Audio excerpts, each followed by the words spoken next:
Hello guys, I am Abini Samantilio Jr. and for today's video, we're going to install a Windows 10 Pro in our virtual machine.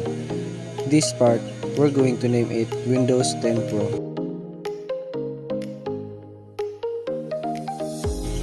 Then locate our ISO file of our Windows 10 Pro. Then uncheck the proceed and click finish. Now, let's power on our Windows 10 Pro.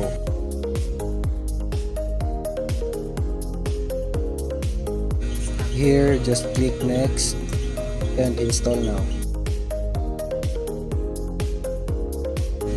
Here, we're going to choose the STD or standard installation. Click next.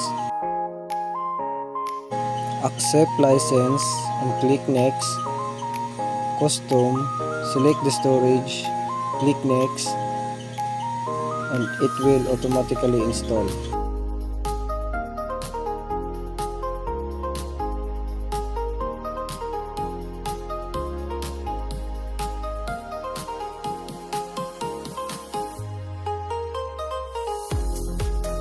After it installs, click restart and it will continue the configuration of Windows 10 Pro.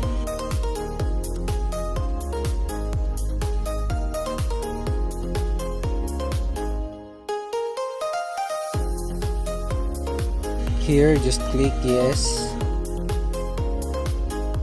then yes also, then skip and wait for a moment.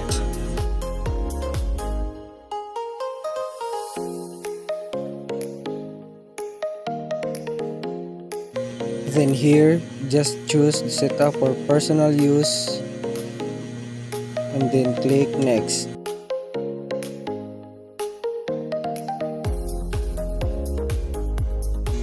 In here, just choose offline account and then the limited experience and then just put your PC name, then click next and then your password. Confirm your password and then click next. Here, just choose question and answer it. It requires 3 questions. And then click next. Here, just click accept.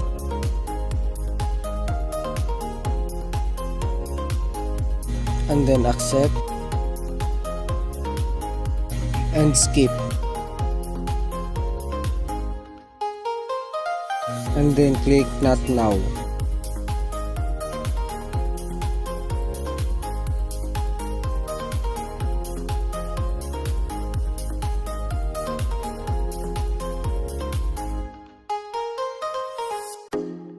And that's it guys, we have now successfully installed our Windows 10 Pro in our virtual machine.